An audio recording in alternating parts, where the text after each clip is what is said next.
Welcome to the Friday Fraudster podcast with Kelly Paxton, pink collar crime expert, Joe Irvin, your person for all things ethics, and Robert Berry, the guy who helps you ask better questions. Join them as they discuss sad, funny, and sometimes disturbing fraud stories. Be sure to catch past episodes on your favorite podcasting platform or go to www.fridayfraudster.com and grab some CPE while you're there. Hey, What's happening, everybody? Welcome to episode number 96. Don't look past the past. So how's everybody doing today? I'm so glad it's Friday. So let's light up some lights today, guys. I tell you what, I am so tired. I just got in this morning from St. Louis, Missouri, and then last week I was in Detroit, Michigan. So I saw your snack post from was that the Michigan Society of CPAs? I love when people give you snacks or just surprises in the hotel room. That's like my favorite. I'm going to do that for the fraud retreat this year. Ooh, you know what? So here's okay. Now, I almost got myself in trouble. You guys know sometimes I can be just a little snarky, right? So I changed the title of that post. I think I said something like snacks are important or something like that. The original title was going to be, I'm going to go ahead and say it. I'm going to get myself in trouble. I'm going to get canceled, God. The original title of that post was going to be Snacks Lives Matter. Oh, Robert. Terrible. Only you. So okay. So I'm really glad you can entertain yourself. Yeah, somebody has to, and So wait a minute. So let me ask you guys a question. You guys ever bought a new car? Yeah. You bought a new car? Rarely, but yeah. Barely. But before you bought the new car, did you check the Carfax? Well, that wouldn't be a new car. That'd be a used car. Yeah, used car. You got to be. Yeah, well, I mean, new to you. I bought a used car. I've actually bought a car at CarMax. Oh, I like CarMax. Yeah. So have you ever checked the Carfax though? Yep. You did? It's important to check the Carfax, right? Mm-hmm. Yeah. They make it easy. You got to know what you're buying. Right? Is that your point? That seems important. Yeah. Trust but verify? Yeah, on my computer. Trust but verify. I want to know if anybody in the audience has ever checked the Carfax. Are the Carfax important? I think they're important.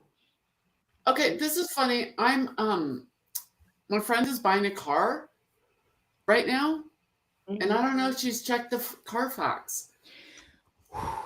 You better tell her to check the Carfax. Yeah. Mm-hmm. Oh my God. Okay, so this is, sorry, a little bit of a digress.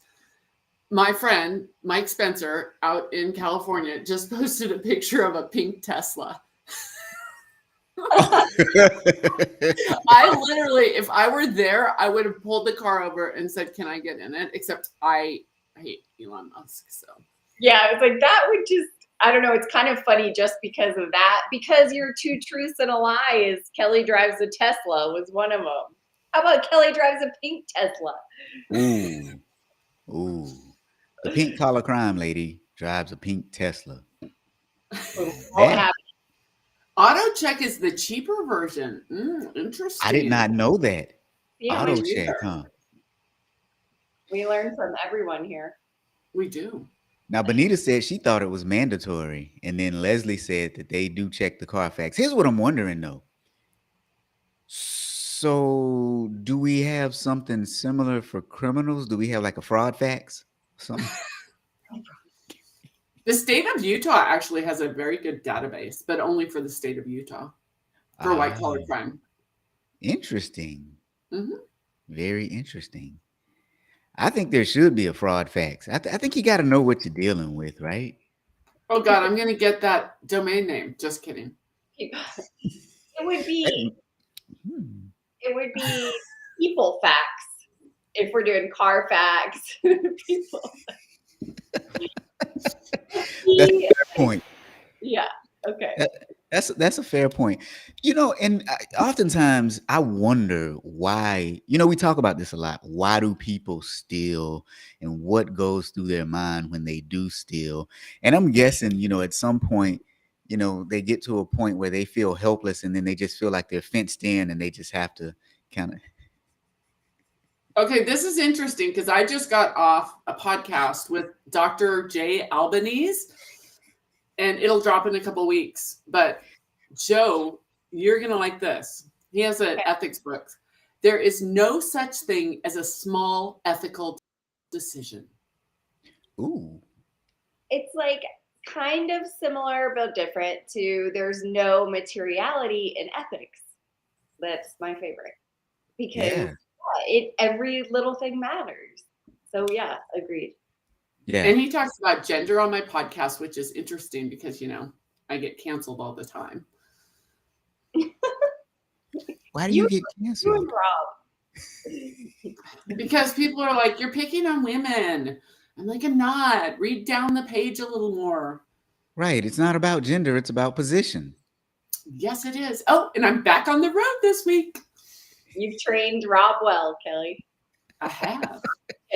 See, I didn't even have to check my notes. I have it memorized. It's not about gender. It's about position. Mm-hmm. There you go. So today, our person worked for a company called Superior Fence. She was responsible for handling payments to customers for bills, bank deposits, reconciling the books, and doing the tax returns. And she was there for about 4 months, and she thought of a way to help them streamline their operations. And it was really smart because she was going to help them save a whole lot of time. So she ended up suggesting that they open up this account with a company called Milio to actually do payments to vendors. And it was supposed to really help them because it was a new fintech company that helped streamline the payment processing. And so all she was doing was trying to help out her employer. And while she was trying to help out her employer, she helped herself to some money too. She helped herself to approximately $379,997.94. I love how exact. Yeah. But who's counting? And it only took her 9 months to take that amount of money. Now, here's what they're alleging that she did. Let me see if I can get to this. Here's what they're alleging that she did. She told her employers that Milio was necessary because some of their vendors were no longer accepting credit card payments, and so they needed to set that up. So she set up a Milio account using her company email address, but then falsely represented to Superior Fence's accountants that. Let me restate that. So then she secretly and without notice established multiple personal ACH accounts. And instead of the vendor accounts, she said that she would create. And so she made payments to her fake ACH accounts instead of to the vendors. So the vendors weren't getting paid, but then she was. Then she pretended to pay the vendor invoices in QuickBooks through the Milio accounts, but the money went into her accounts. So in QuickBooks, it looked like the vendors were being paid, but in actuality, it was going to the ACH accounts that she set up. And to cover up her tracks, either over the phone or manually, she paid those same vendor invoices using the Superior Fence credit or debit cards. So essentially, the money was going out twice. It was going out to the ACH accounts that she set up, and then she was paying the vendors with the credit cards that she had just told her company to same vendors no longer accepted credit cards, and it only took her 9 months to steal $379,000 allegedly. Kelly, can we just take a side jaunt to Francine McKenna's one of her latest, like what do you call it? Her subscription or her newsletter was all about cryptocurrencies using QuickBooks and some that even use Quicken. Did you see that? I missed that. I had a Okay. very busy week. I'll forward it to you so you can see it. But I just, when you said QuickBooks, that's where my mind went, because it's, not just small businesses apparently that are using QuickBooks. It's big crypto companies like FTX. I mean, QuickBooks is the premier accounting software. It's better than PeopleSoft, better than couldn't even say it with a straight face. Are we going to get all canceled? We might get canceled today. Yeah. I mean, I love QuickBooks. It's perfect for my business. Like, there's nothing wrong with it. I'm just saying. No. Now, Betty says, oh boy, it seems like there was no segregation of duties. There was no segregation of duties, but I'm guessing too that her employer, the fence company, I don't think they checked the Carfax. Yeah, they must not have given her people facts report that the article stated. Yeah. So now give us a rundown, Rob, of the people facts. Oh my goodness. I'm trying to find it because there's just so much to it. Okay. So first, they gave her the keys to the kingdom and they didn't trust but verify. Apparently she had a long criminal history. So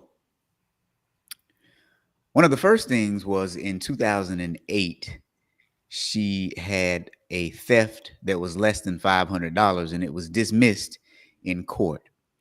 Shortly after that, she filed for Chapter 13 bankruptcy reorganization, where she had $99,000 in assets, but $147,000 in liabilities. Their biggest asset was... Go ahead. Sorry. At least she had some assets. She did. Did she have some assets. However, the bankruptcy case was dismissed because there was a failure to make the planned payments. Now, in 2010, she was indicted on a charge of theft of property, and the amount was between $1,500 and $20,000. And she received 5 years probation, as well as 350 hours of community service and a $1,000 fine. That was the second time that she had received probation. But wait, there's more. Oh boy, there is more. 3 years later, she was indicted on a charge of forgery of a financial instrument. She pleaded guilty and received a sentence of 2 years confinement. But there's no record of her in the database for the Texas Department of Criminal Justice. Good controls. Yeah. She also received a 2-year jail sentence in 2014 for theft of property between $1,500 and $20,000. And that's on the El Paso's website. She's what we call a serial embezzler. Yeah, we're not talking about Lucky Charms either. A bit of psychopathy. How do you pronounce it? A bit of something. Psychopathy. Man. It keeps going though. Are you going to keep going? Oh yeah, we are going to keep going. So property records also showed that she and her husband attempted to buy a home in 2017. A notary said that the warranty deed on the home it was there, but they didn't close on it because they realized that they hadn't paid. The notary waited for 2 days for the money, but they never sent the money in.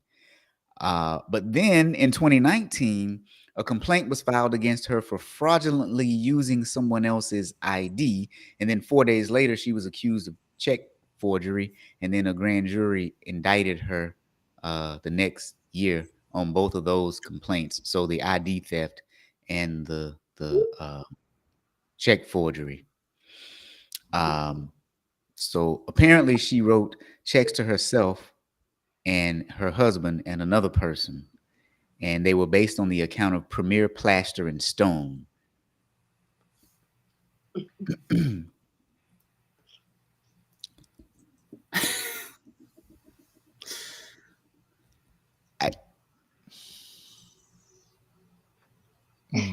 This is a long rap sheet. Yeah, here's the fun one though. Remember the fun one, the one at the bank? So, oh wait, let me go back to this one that we're on now. They're saying that she washed the checks, and washing checks means that she took out the pay to the order of person and the amount and changed it. So she washed some checks to the tune of about $7,000. Now the scheme ended when she went to Security Service Federal Credit Union to cash another check, and the institution called the owner of that account to verify the check, and then he actually had already closed the account. And then court records show that she left the branch without cashing the check, but she left her driver's license behind. You know what you just reminded me, Rob? My little trick bag for next week is Post-it correction tape. Ooh, I also have a bottle of like whiteout, and I bring my little toys with me. So you just reminded me of that because I got some labeling and cover-up tape. I'm putting this in my bag right now. Now, Richard says PeopleSoft security is much better than QuickBooks. No way. I certainly hope so. Benita said this is awkward. I kind of feel awkward today, Benita. Like this really is awkward though, because we've just gone through about 5 different crimes, and so they described her though as being highly skilled. What she does, wait, the actual quote, what she does, she was highly skilled at doing. What does she do? Anyway. But wait, there's another one. In late 2019, someone notified the San Antonio Police Department that she had allegedly embezzled $21,000 from a client of her accounting business over the span of 5 months. She's quick. Mm-hmm. She is quick. It is kind of like, it is what she does. Like, this isn't the stories that we normally have, that it's like the person that's worked there for 35 years and has all the trust, and this is like wham bam, thank you ma'am, leave. Yeah. But wait, now on this one was pretty interesting though. There was another one where someone hired her based on a client's recommendation, but she only lasted 1 day at this job because she never returned to work. You see, the first day of work, she had forgotten her driver's license, so she never filled out the paperwork so that this person could conduct the background check. Now, what I'm guessing is when she found out he was going to do a background check, she never came back after the first day. Yeah, she got nervous. She knew they'd find something. So did the fence company do a background check, since that's kind of our whole... It did not say. Okay, which means they probably didn't. But because what So go ahead. This reminds me of is our good friend Susan Frew. Yeah, I was just thinking Cheryl Obermiller. So yeah. That's what But like Susan said, it's not just a cheapo background check. You got to look for the judgments. Mm-hmm. And so, yeah, this reminds me of Susan a lot. Like, she wouldn't have made it past Susan's sniff test. No, especially not now. Whew. I just talked to Cheryl to see if she was going to join us at the fraud retreat, by the way. So all these, Cheryl? Yeah, to Cheryl, because she was so entertaining at the fraud retreat last year. If you guys weren't there, Cheryl Obermiller, who wrote the book Fraud Points, she's been on Kelly's podcast. She has a fascinating embezzlement story. I mean, they're all fascinating in their own ways. But I told her we want to hear her stories again this year. And she does have a silver lining for sure. Yeah, thankfully. Speaking of the fraud retreat, Joe, what is the fraud retreat? 16 CPE. Almost. So I just signed Dana Lawrence to come do a talk as well. So she'll be doing her new ethics and governance for in the fintech world. So that'll be great. It is August 3rd and 4th in Denver, Colorado. It is, I'm going to say 3/4 of the way sold out. So if you want to go, you better sign up here pretty quick. Oh boy. So where can we go to sign up? Fraudretreat.com. It's on my link. Fraudretreat.com. You heard it here first. Maybe not first, but you heard it here. You've heard it. Somebody heard it. You know what they didn't hear though? Apparently the fence company didn't hear that the person they hired was a thief. We are not going to invite her to the fraud retreat, regardless of the people who always comment. Do you teach us how to do fraud at this retreat? There's always one, I swear. Why is there not more due diligence done? I don't know, Mark. Are people really that obtuse? That's a big word. That reminds me of Shawshank Redemption. I just heard that was the #1 movie in the 90s. Because do you guys know how Titanic's coming out this week? Titanic was number 20 of most popular movies, and I would have thought it was higher, but #1 was Shawshank Redemption, and I learned the word obtuse in that movie. No, Shawshank actually is fun fact. Shawshank is one of my favorite movies. Oh yeah. It's just a great movie. I used to watch it over and over and over again. I don't know why, but I just like it. Now, Betty has a question, Joe. Will the fraud retreat be virtual as well? No, we are keeping it in person only, just like last year. Too many options. I mean, too many opportunities for technical difficulties for me. So we want it to be in person, real conversations, real people. So it is sadly just in person again. I will think about it though. I've gotten a few requests. So in our world, I know that's important to people. So we will think about it. Yeah. So what are our lessons from today's story? I mean, we always have segregation of duties. That's usually it always, but are we going to get more? I probably am going to need to ask Brian for more of these stickers for this year because they're very popular. I know we do need more stickers, more swag. Yeah. I think it's real interesting though with her. She was caught 3 times, and on 3 separate occasions, she was given probation. Doesn't that seem a little weird? Well, Kelly's talked about this a lot before, right? I mean, people are embarrassed. They don't want to go through. She's probably done it so many more times than that. Yeah, that's what I was thinking is she's been caught 3 times, but she's done it way more. And they're embarrassed. And also, obviously she hits up kind of construction. If they're not on the job, they're not making money. Mm-hmm. They're just not. And you know what? Some people don't want to deal with cops. Hate to say it. And the cops are going to say, well, this is a civil matter. Go get an attorney. And it's no, she's not going after really, I'm going to say big companies that have retainer attorneys. She's going after the little guys. And it's not worth their trouble, or they justify it, or, she's not taking a lot, even though, I mean, it depends on your definition of a lot.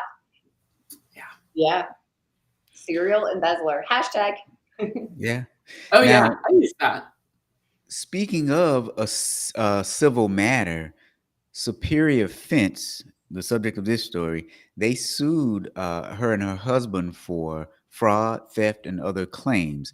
The company did obtain a temporary restraining order, preventing the couple from spending or transferring any part of the allegedly stolen money. Later on, a judge extended the temporary restraining order, and yeah, extended it. And then now Superior Fence has taken legal steps to garnish their bank accounts at 2 institutions. Good. I mean, maybe this one was big enough that she won't get to do it again. Yeah. I just think that that's interesting. Her history. I mean, she was really a professional. Yeah. And how much time did she get? I miss that? I couldn't see where she's actually served time. And maybe I just missed it because there was a lot in here. But from what I saw, at least 2 or 3 occasions, she was given probation and a fine. One time it was $1,000. The other time it was something else. But there was one, she was sentenced to 5 years. There was one I thought that was like 32 days in prison or something. Wasn't there? I don't know. You're right. Yeah. Like Zudu. So she served 32 days in jail in late 2020 on the 2013 indictment. Yeah. I guess you just crazy. I need a timeline for this. Yeah, I wait a minute. Oh, wait. She also did serve a 2-year sentence in 2014 for theft of property. Sorry. Oh, no, it says she was sentenced to 2 years, but the sentence was suspended. Is that the same one? I think you're right. Oh, yeah. God. Anyway, she's gotten off quite a few times. Yeah. Scot free. Now, Mark is saying judges are not inclined to give sentences for these crimes. Why not, Mark? I'm curious. Why not? She's got a kid. She's got a family. Blah blah blah. Costs money to put them somewhere in prison or jail or whatever, right? I don't know. Space. Not a violent crime. Violent criminal. Probably lots of reasons. She can't do. Yeah, I agree, Mark. I was going to say that. She, they're going to say she can't pay restitution if she's not working. Yeah. That's another one. Sometimes they'll say that she can't. I mean, I had a woman who stole $250,000 and she got Zudu. So she got like weekend jail for like a month or something. And she went and got another job. And, she needed to pay restitution. And so it's the judges are, and then, it all went badly after that. Oh, wait. So they suspended her sentence because she got a second job so that she could work to pay off the restitution? No, but she got such a light sentence that they were like, you need to get back out and work. But you know what? I've also seen courts where they've said you can go back out and work, but you can't have access to, money, There's like, but someone like this would find any way to steal, whether it's money, probably property. I'm not letting her, come to my house. Like, she sounds pretty desperate. I wonder if that could have worked for Elizabeth Holmes. I mean, She's not in jail yet. She'll try to get a work release or another baby release. Oh boy. Wow. I like Mark's comment about increase in fraud. Courts need to reassess how we handle it. And it's like, I feel like the pandemic has clearly increased fraud as well. I feel like there's definitely a need to reassess. Now, Mark is saying and then they never pay restitution. Spoiler alert, Dr. Albanese, he says larceny was the crime of the 20th century. The crime of the 21st century, fraud. Yeah. And, he's a criminologist. He knows way more than me. But I tend to agree. Now, I think Antonio lives in San Antonio, and he says there was another case in San Antonio where someone allegedly stole $1.7 million from an architecture firm. She never answered the lawsuit, and no charges have been filed. I saw that one too. Was that the one I sent you? It was like I found a bookkeeper in San Antonio that was $1.6 million or something. The DOJ. That was the law firm. That was a law firm. I got a little confused. That's the one yeah. When lawyers get ripped off. What's the word, Kelly? Schadenfreude. Mark, you got to pick a comment and don't hang me to dry out in there for that. There's another one. San Antonio bookkeeper sentenced stealing $16 million. Yeah. There's so many. What's going on? Texas is money. I know. Texas has money. I'm guessing if you're a bookkeeper, San Antonio is the place to be. San Antonio, speaking of that, Rob and I will be visiting next week virtually. Oh, that is next week, isn't it? The iHeart Audit Conference. Yeah. Our shirts, iHeart Audit. It is. You know what? Let's hold on now. Let's see here. I love Mark. There we go. iHeart Audit. You can still sign sign up. up. Me too. Yeah. We can still wait a sign minute up though. for the conference until February 28th. So if you want an all-day CPE, lots of great options. I'll put the link in the chat. That is next week now, isn't it? Yes, it is March 3rd or March 2nd. I should probably get my presentation ready, shouldn't I? No, I'm just kidding. I'm just joking. I am just joking, San Antonio, and whoever else decides to come to the iHeart Audit Conference. Mm-hmm. No affiliation with iHeart Radio. I'm going to Seaside, Oregon and San Diego, and the weather does not look great in San Diego. And I have a new pink suit and a new pink dress. Whoa. And the following week, ACFE Women's Summit. Wow. I'm on a panel. Yay. I really wish I was on it with you. Dang school schedules. I have job news for anybody who's looking for a job in the greater Philadelphia area. Vice President of Internal Audit and someone with enterprise risk management experience. So if you live in the greater Philadelphia area, have experience as a vice president of internal audit, reporting directly to an audit committee, and you have enterprise risk management experience, send me a message. I thought you were going to make a joke about the Philadelphia Eagles. No, I'm serious for once. Yeah. Oh, Betty, It's the all iHeart Audit Conference is available virtually. It is only virtual. Is that right, Joe? Yeah. Mm-hmm. Yeah. It is an only virtual conference. So if you take a look at the link that Joe just dropped, sign up for it. Joe is doing the keynote speech. CC didn't say that. Joe is the keynote speaker. So I have a small track that I'm doing, and but Joe is the keynote speaker. And wait, what are you doing this time, Joe? Rethinking internal audit. Oh yeah. Oh, so look, you guys have got to hear that. Okay, that's a good one. Well, not that Joe has a bad one, but but you know what my favorite one is, though. You know, my favorite one is 7 Deadly Sins. I know, but they've already seen that one. I think. See, I gotta keep doing more when I get invited back places because I've heard my same old stuff. So it really keeps. Not everyone has heard it. Huh? Not everyone has heard it. I know. And the more the merrier. You buy it on demand on my website. Oh, that's true. That is very true. That is very, very true. Now, Mark said, so Robert, is anyone going to be there? What do you mean?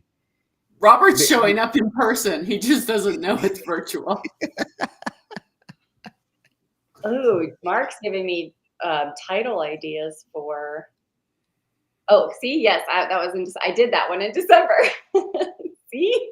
Oh, okay. I told you they've already had it. My bad. I just thought maybe they wanted an encore. Joe, you should be thinking being ethical. Yeah. That would be a good. So Joe's next course is going to be rethinking being ethical. No, I think it should be rethink. It should be rethink doing fraud. Like, don't do it. How about rethinking being unethical? Yes, rethinking being unethical. That's better. Ah, okay. Rethinking your ethics. Okay, that's good. It's too generic. All right. Anyway. Mark, I have a calendar. It's just full. You know what? And like I see, Mark must have missed this. I just flew in this morning from St. Louis. And then last week I was in Detroit. It's just, I have no idea where I am from one week to the next, which reminds me, if you actually need a kick butt audit trainer, call me. Call me. Yeah. All right. We should stop talking about ourselves now. We really should at this point. All right, guys. Episode 96. Thanks for joining us. Segregation of duties again, but check the people facts, the car facts. Check something, man. Yeah. I got to go shovel more snow. Oh, man. I've done enough of that this week. So Benita's asking, did I see white stuff? I did not in St. Louis, but I did in Detroit. Well, we have it here. And the whole reason we have it here is because Kelly was too cheap to buy a snowblower. I guess you're rethinking that, aren't you, Kel? I really like to shovel snow. It's good exercise. All right, guys. So we'll see everyone next week. And in case you missed it, Fraud Retreat. See you next week. Do you want to have frank fraud discussions and training in a fun environment? And no, that's not a trick question. Joe Irvin, author of Becoming the Everyday Ethicist, is inviting you to the second annual Fraud Retreat. We have a variety of visionaries, including Paul Roberts from the FBI who worked on the Bernie Madoff case, Marta David, co-developer of the Fraud Explorer, Kelly Paxton, the pink-collar crime expert, and many more of your favorites. Join us August 3rd and 4th in Denver, Colorado at The Cube, a unique space designed for you to live, learn, and create. For more information, visit www.fraudretreat.com.